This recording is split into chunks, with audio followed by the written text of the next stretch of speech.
I do have a glorious leopard on a termite mound. The great Thimba, aka Bigglesworth the Big Ears, is sitting here on a termite mound, looking rather regal, I must say. Good morning, sir. How are you? Is he not magnificent? His mother is somewhere around here. I'm not sure where exactly. She apparently is also sitting on a termite mound, looking rather regal, and her kill somewhere in a tree not too far from here. But this little fellow, rather like Fergus and I this morning, decided that he would really quite like to have the sun on his face.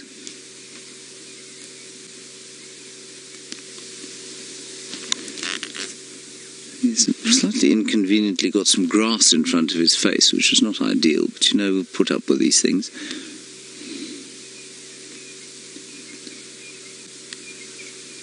Oh, he's very tired.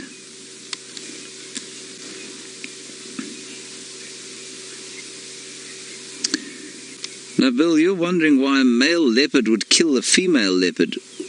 Well, that is a difficult one to answer, and I suspect you're referring to the unfortunate demise of Shiluva, the leopard of Buffelshoek, who was unfortunately unceremoniously dispatched and then eaten by Tingana, the dominant male of this area. Ooh.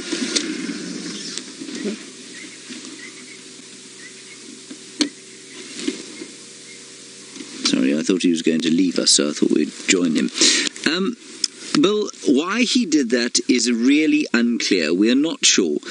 We do know that what she did was she mated with Mvula a few times before she was killed by Tingana, and so that might have had something to do with it, but how Tingana wouldn't have known that, how he would have had any idea that that had taken place, or if she was carrying the offspring of a strange male leopard, is unclear. So I really don't know.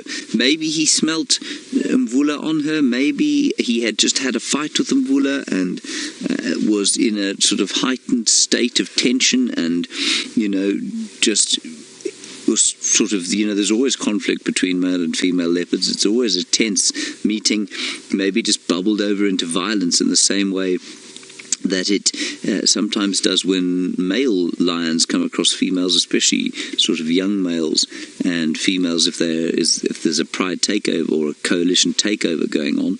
So I don't know the answer to that. I don't think anyone does really, and I think it's really quite an interesting thing to think about and discuss. But we could postulate on the reasons for days, I suspect, and come no closer to the actual truth.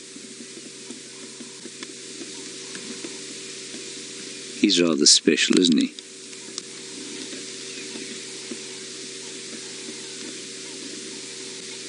Oh, that's great. Hello, boy.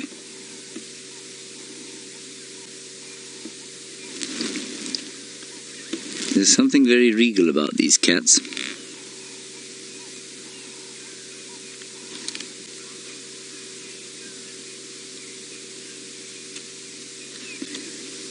Addison, you say it's gorgeous. It is absolutely delightfully gorgeous.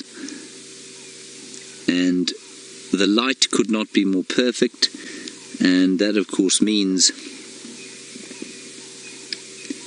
Well, doesn't mean anything. It's just because the sun has been the perfect position in the sky.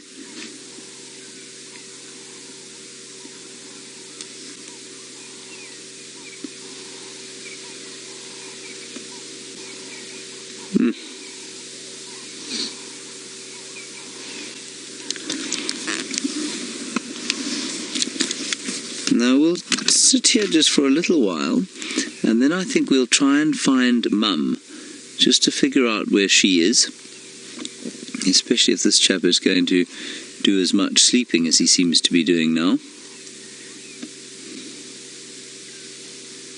He looks like he's going to fall over.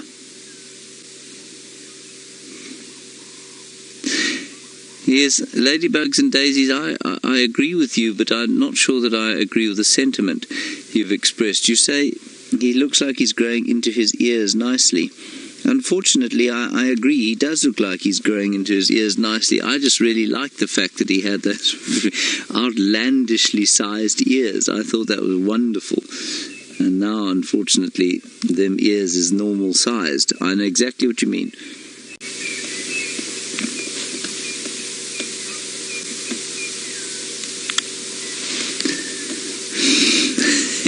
He's so happy and content up there, isn't he?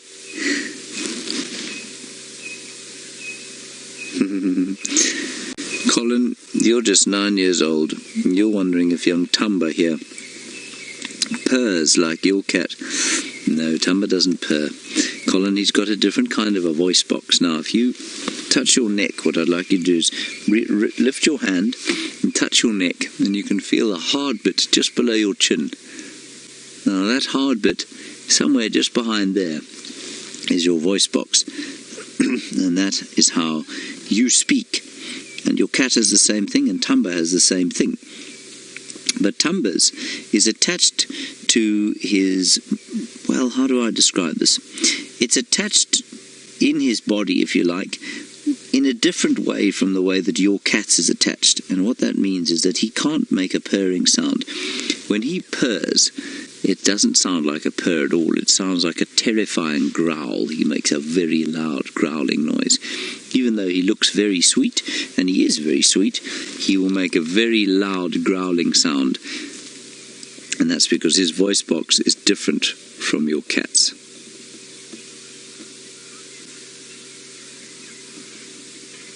He's such a sleepy fellow. Right, everybody, just before we lose this great light, I'm going to suggest we go and see if we can't find his mum. I think she's just around the corner, and I just want to establish where she is before the other chap moves out of here. So if it's all the same to you, we're going to leave him for now. We will definitely come back if mum is not around. I just want to establish where the kill is and figure out exactly what's going on out here, because right now we're completely alone over here, which is wonderful. She's just over here, actually.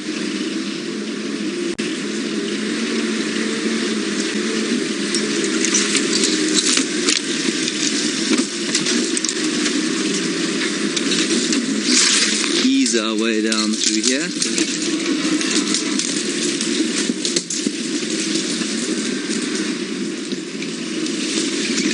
Oops, the daisies, nasty bumping.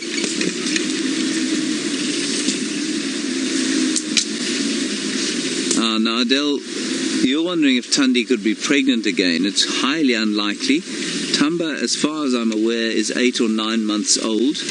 And at 8 or 9 months, he is still dependent on her, still living in her territory, and therefore highly unlikely that she is going to be pregnant again. Now, one of the things, or one of the reasons we think that Shadow has had such difficulty raising cubs, she's over here, is, I think she's over here, is that she keeps coming into estrus, I think, round about when her cubs are about the age of Thimba. And then she kind of abandons them. And that's half the reason I think she's been so unsuccessful as a mother. And I'll tell you a little bit more about Shadow, because she is, of course, Thandi's sister. I'm assuming she's up this way. Yes, there she is. You see her, folks? Yes, he is. He's miles away down there. It's quite fun. Again, just look how many leopards we are missing every time we drive around the bush. Let's go towards her.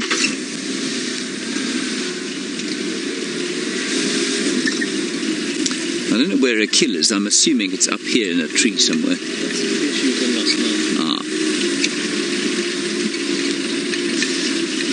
Now, John, you're in Kent in the United Kingdom, and you ask a nice question about the size of leopards, and you say, what's the biggest leopard I've seen? I don't know.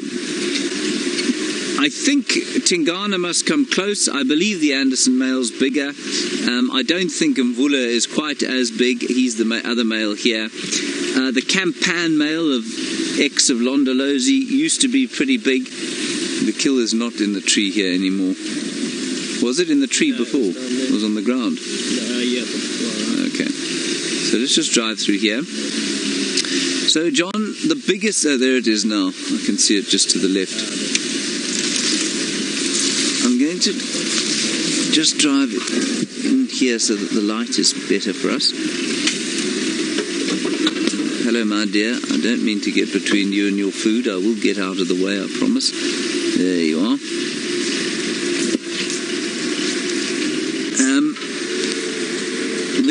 They will tell you that a male leopard can weigh up to 90 kilograms.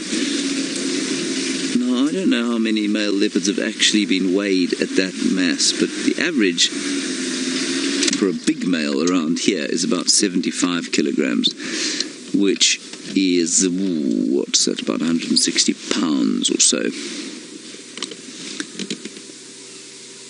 And, you know, the variation in their size is not enormous. It's not great. And again, human psychology in these matters plays such a huge role, because I have never ever, in the same way that I haven't heard people say this for a lion, I have never ever heard anyone say, that is a small male leopard.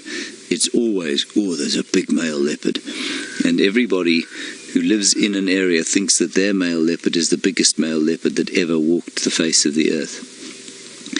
And so it's actually quite difficult, unless you dart the thing and put it on a scale, to figure out who is actually bigger than whom. And so the Anderson male apparently is much bigger than all the others. I've never seen him. People who have seen him and Tingana say, yeah, he's bigger, but he's not, you know, he's not it doesn't look like he's a different species bigger, you know. She too is very daintily sleeping. And I suspect Thimba will come back this way at some stage. His young appetite will overwhelm him eventually.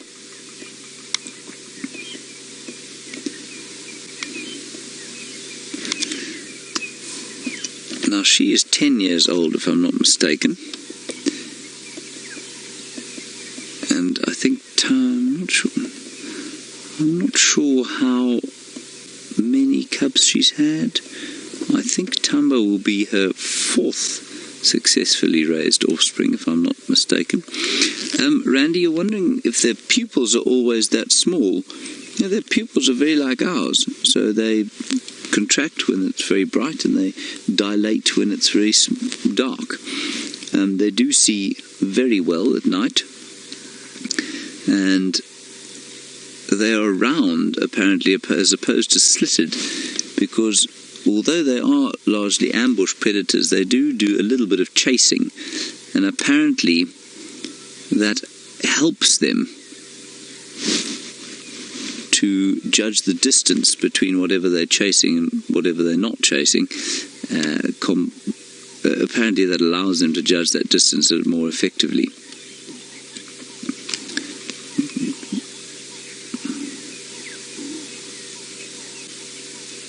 She's being very uncooperative by not looking towards us, but why would she? She's so tired. She's had such a tough life as a cat.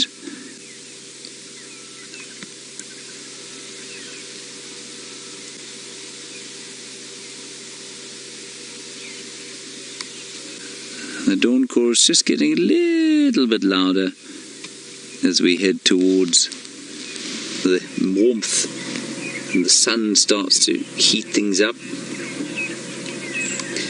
MJ, you want to know if she'll become aggressive if we get too close to her kill? Yeah, I think she would. I think that if I got out of the car and tried to sort of snack on her kill myself, I think she'd get very upset and she'd growl. She might even think about charging.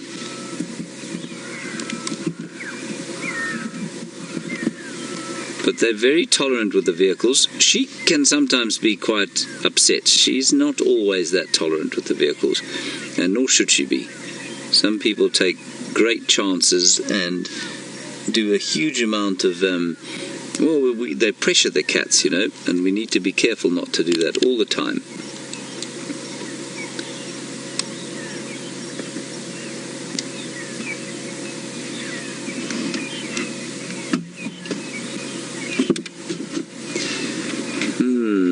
Now, John in Kent, you asked a good question about why she hasn't taken this kill into a tree. Why on earth would she sit here and allow the kill to sit on the ground like that, where it could easily be picked up by hyenas, it could easily be picked up by vultures. Vultures won't see it. John, I just don't think she feels sufficient threat. It's much easier for an animal to eat on the ground than it is for her to eat,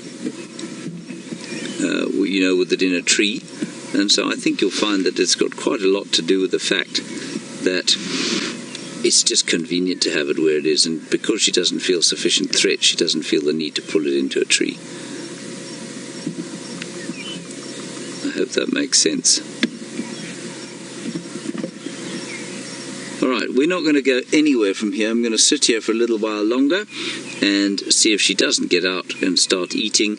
And while we do that, Tristan would like to show you something a little bit smaller with teeth just as sharp.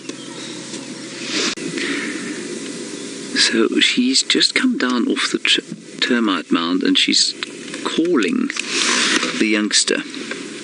She's going, up, up, up. And I wasn't going to move, and I've been tempted to kind of move. She's gone towards the kill, scratched at it a bit, and now I want to know if she's not just going to walk straight back into the shade and go to sleep. And she's clearly a little bit worried about where he is. She keeps calling him, and I wonder, maybe she's going to have a drink.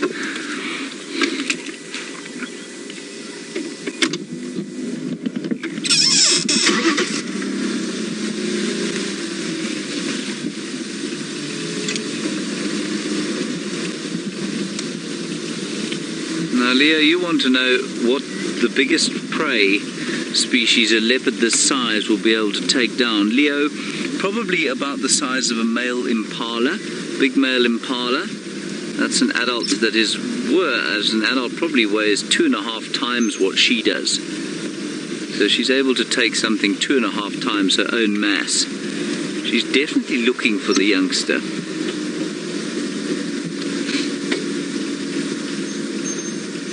There she goes.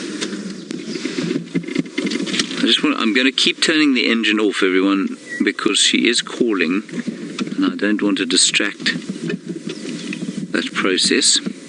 There she goes through the bush. Let's move again.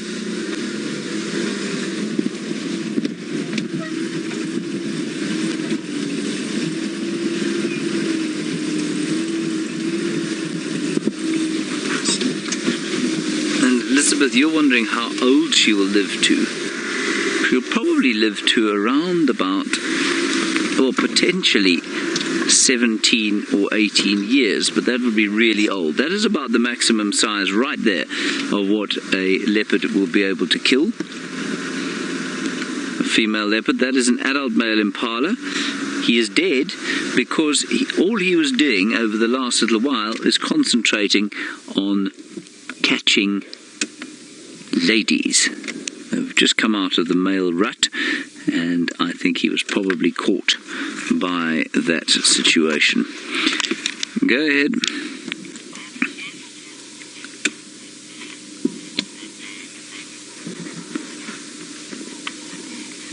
Sorry, I'm just helping this guy get into the sighting. Just, yeah, I can see you, I think. No, I can't see you. Just give me a rev. Yeah, no, you're right place. Just keep coming a little bit further west down the road and you'll see a track for the sighting coming off towards the south. I'm just helping him get into the sighting there. In the meantime, I've lost the leopard. No, there she is.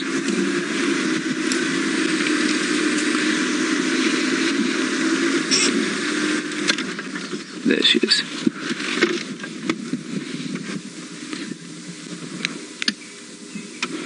Now, you will probably find, though, that she will not live to much more than, oh, I don't know, out here 14 or 15 would be a pretty good age.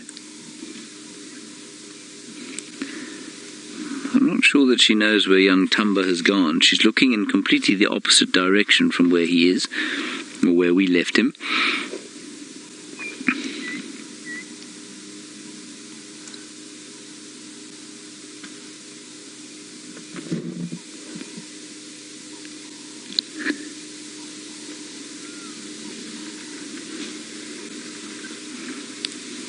So there's another vehicle coming in. I think we're going to stay with her for now.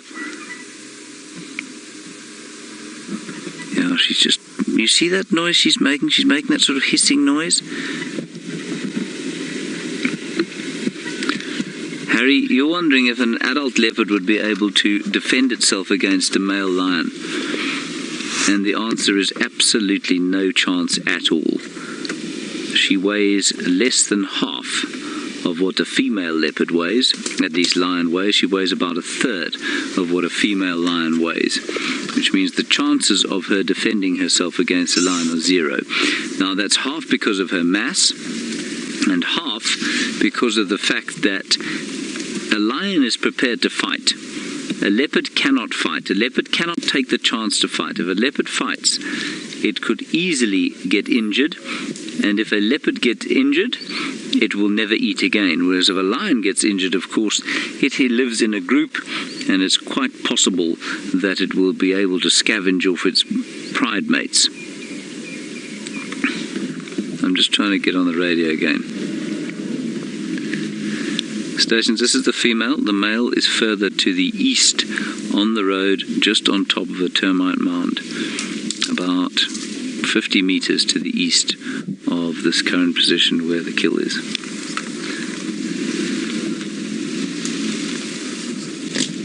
Now, we can't see her anymore, and I think we might have to think about going towards the male. In the meantime, let us go all the way to the north and find out what Leo Smith has got in the Mara. Yes, they've just met up, you know. The youngsters just come through here, but they didn't seem to have any contact. They just sort of, he came by, took a look at her, and then carried on, and she now almost seems to be stalking him. Anyway, they're still quite close to the kill. I'm hopeful that they might get back there and perhaps try and drag it up into that tree. But regardless, we're having a wonderful sighting here of two leopards. Thimba is just basically behind the bushes on the left-hand side of your screen. He got into this area without us noticing. There she comes. She's stalking him.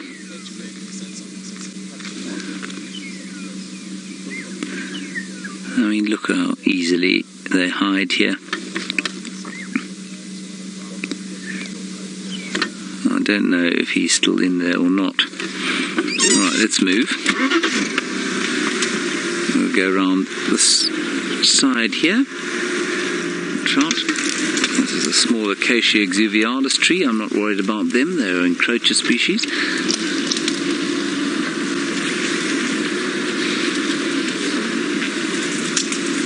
They might also be looking for some water, I suppose. But I don't know. No, I don't know that it's hot enough for that yet. They, of course, are completely water independent. Here they come. Well, here's one of them. That's her. I wonder if he hasn't slipped up towards the carcass.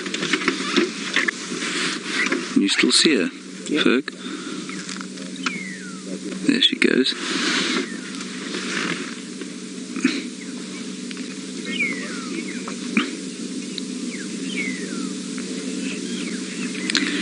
Now, Crested Gecko, you're wondering how many miles. Oh, wow. Oh, wow. You're wondering how many miles a leopard's call can be heard from. I'm going to go forward a little bit. I don't want to harass her, but we do need to be just a little bit further forward because that's too beautiful. Crested Gecko, I think you could probably, if you were another leopard, you could probably hear a leopard's call from a good 4 or 5 miles maybe. But I think that if you were a human being, I would say 2 miles is probably round about the distance that you'd be able to pick it up.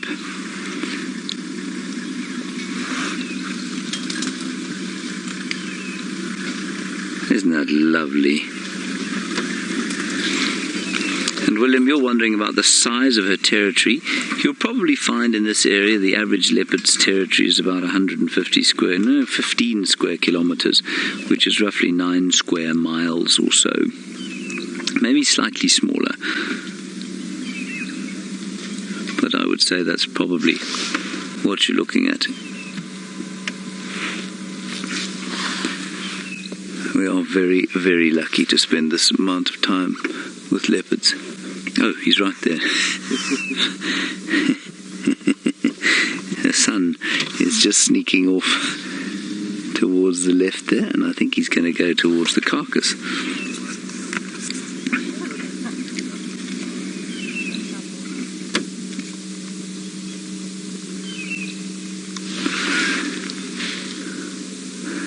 He should come out into the open now.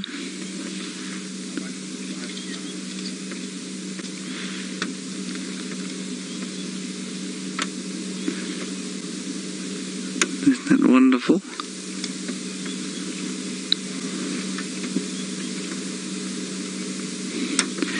Now I think he's going to go towards the kill. What do you think, Ferg? Should we go to the kill or stay with her? Let's stay with her for a couple. I think we should stay with her for a couple too, because I think she looks rather special on that tree. I'm just going to break the door a little bit.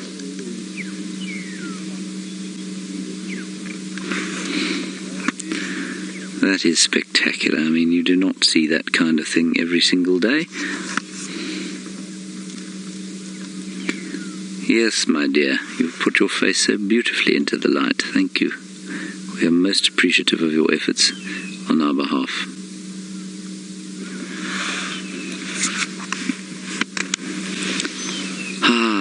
It's always at times like this that I feel that maybe everything is right with the world. No matter how we as human beings do our level best to muck things up, here are the leopards doing their level best to show us that no matter how hard we try, we will never quite be able to muck things up entirely.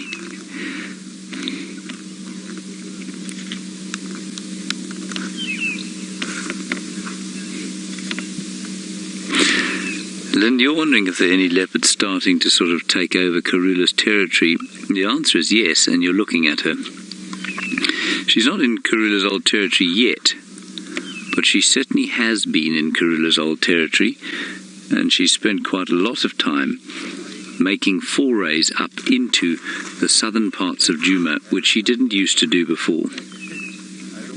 It wasn't something she did before, and so what's happening now is that just slowly, you'll find that Karula's territory will start to close out. So it'll be not invaded, but it will be incurred upon from different sides. And what was I going to say there? As it's incurred upon, or as these incursions happen, they'll happen from not only from the south and east, which is where she's coming from, but I think you'll find that Shadow, for example, from the west, will also start to spend time here. Tristan was mentioning Tiani, of course, who is a young male leopard, or young female leopard, 3 years old, daughter of Salayeshe, looking for a territory. She could easily find that vacant. And I think those are the three main candidates. Shongile is still a little bit young to be taking a territory, but it's not impossible that she could set up residence around here as well. Or not around here, but around where her mother was. That would be most appropriate though, wouldn't it?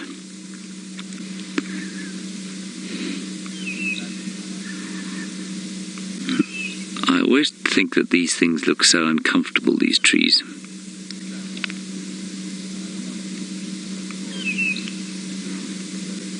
She's just watching for young Thamba. Right, I think he started to snack on this kill. Shall we head around that way, Ferg?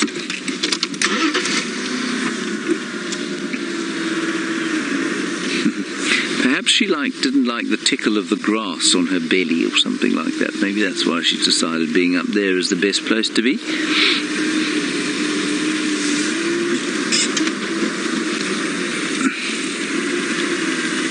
Really, you are spoiled when you've got to decide, should we be with the one leopard or the other leopard?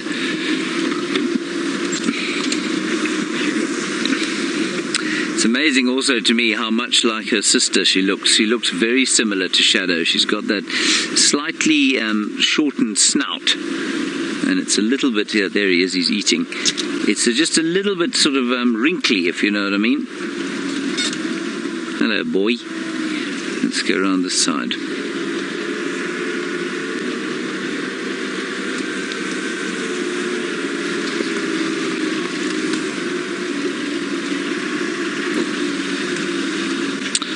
Hello, Bill. You're wondering on the method of murder that a leopard employs in order to find its meals? Bill, what it does, there are two methods, two main methods. The first, let me just get around here, Bill, and then I will address your question.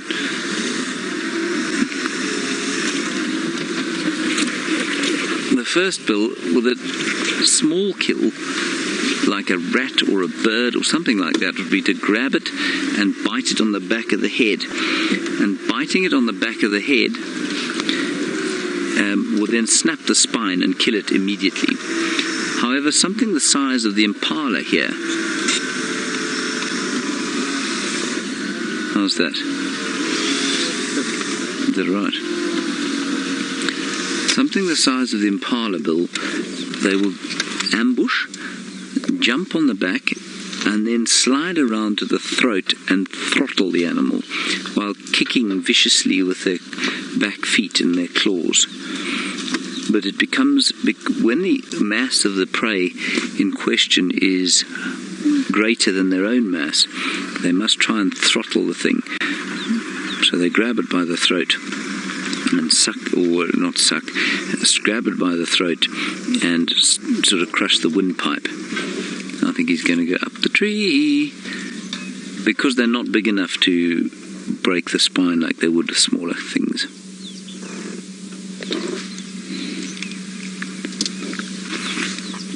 Come on, fella, up you go.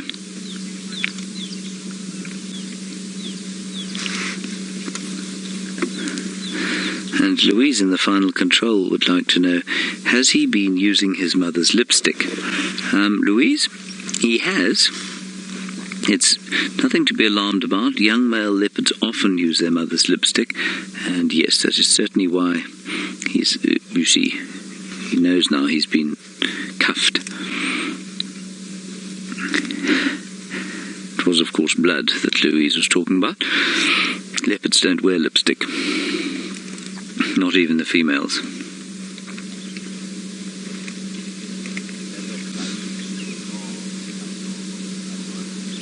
Yes. He does look a little bit like Eddie Izzard. Maybe he will wear lipstick one day. William, you're wondering how much food a leopard eats every day. William, that is not a question that is answerable because a leopard might not eat every day. This kill you'll probably find will last the two of them a good 4 days. And, you know, this leopard probably weighs, well, he's about the same as his mother now, so let's call him about 40 kilograms. And 40 kilograms or so, in one sitting they can probably eat between 10 and 15% of their body mass. So he can probably eat between 4 and 6 kilograms of meat per sitting if he wanted to.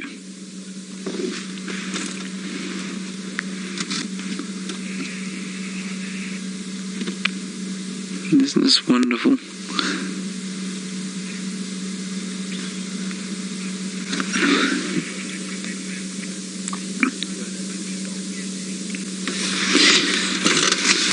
Elizabeth, I think you might have the wrong end of the stick slightly here. You said, do two female leopards fight each other in the same way for a territory that males would? Elizabeth, just about all leopards will avoid all forms of confrontation if they can. Yes, they do have conflict over territory, the females, but they don't fight each other. They don't, they don't have vicious biting and clawing fights. That's very unusual. Yes, it does happen from time to time, but it's not common. It's really quite unusual for it to happen. And I suppose it might happen slightly more with the males than it does with the females, but by and large, all of the male conflicts that I have seen have been two males lying next to each other, growling for hours on end, and then they leave each other alone. It very seldom escalates into actual violence, because they're both very powerful, very strong, with very sharp weapons, and they will do horrendous damage to each other. And so their whole territorial sort of modus operandi, if you like, is to avoid competition, to scent mark, to say, this is where I am, don't come near me, and to make that loud sawing roar at night in order to let the others know where they are. And then if they aren't territorial, to not make any kind of sign of their presence. Lions are slightly different. Conflict with each other. But leopards will try and avoid it. And females the same, and they might, the male fights happen seldom, and I think you'll find female fights probably happen slightly less frequently even, but they're by and large, you are unlikely to see a huge physical fight between two territorial male or female leopards.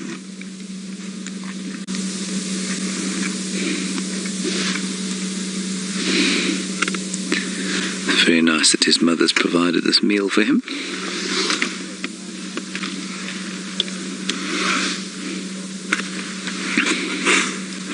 Very nice also that we've been able to spend this amount of time with them. Alrighty, we're going to sit here and let him carry on eating. In the meantime, Tristan has left his dwarf mongoose. I don't know what he's looking for now. There he is, having his breakfast. Indeed, he has been having his breakfast for some 20 minutes now, really relishing the taste of freshish, but raw red impala meat in the morning. Yum, yum.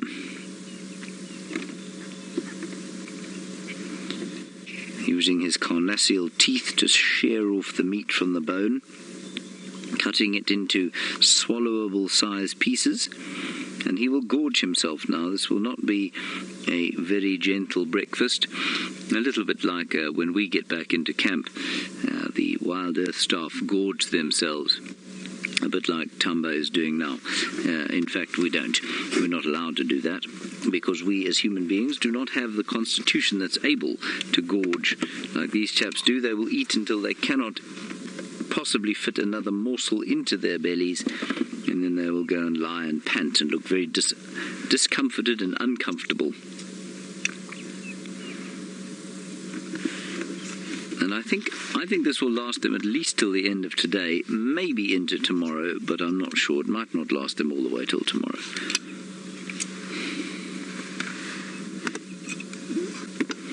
And his mother found a little piece of something. She picked it up and wandered off down to away. And it's not uncommon for a male leopard to kind of bully his mother off her kill. And he's got to round about the same size now, and in order to reduce the competition between him and his mother, he will just kind of, I don't know what happens. Sometimes they will growl, sometimes they don't, but often she will just try and reduce the competition or reduce the conflict by taking off a piece and sort of extracting to another area, and that's exactly what she's done here. Now, I was reading a little bit about the leopard while I was waiting for you to come back to me, and I was reading specifically about, and I've gone completely out of my head, it was related to a question we'd been asked earlier, about fighting, and about the number of records that people have of leopards actually fighting with each other. And there are very, very, very few recorded incidents of leopards killing each other in a territorial dispute. Almost none, and in fact, the only one that I could find was a female killing a male, not a male killing a male. So it's quite unusual in any mammal species to find that the males are being more violent than the females, but apparently it does happen in the leopards. At least the other way around.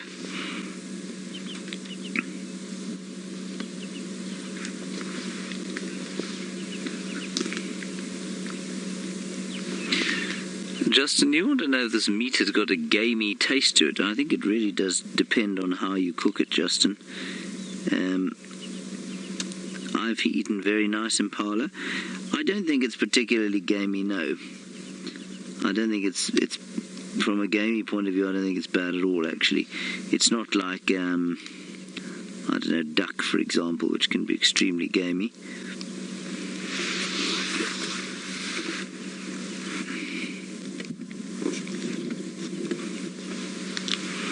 He's having a wonderful breakfast there.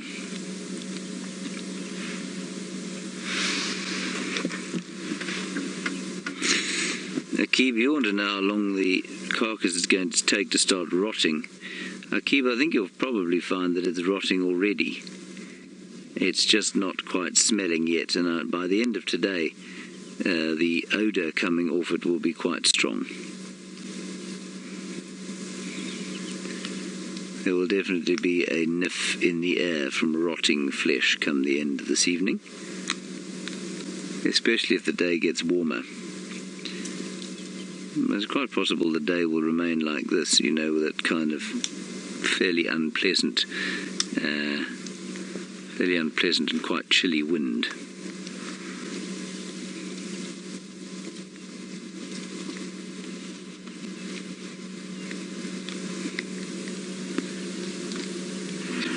I'm amazed that they have left the entire carcass there and that they have not bothered to go up into the trees. Alrighty, we're going to sit here for another 5 or 10 minutes, and I think we're going to head out of here. While we do that, let's head across to Brent Leo Smith, who's got a vista filled with large floating grey boats.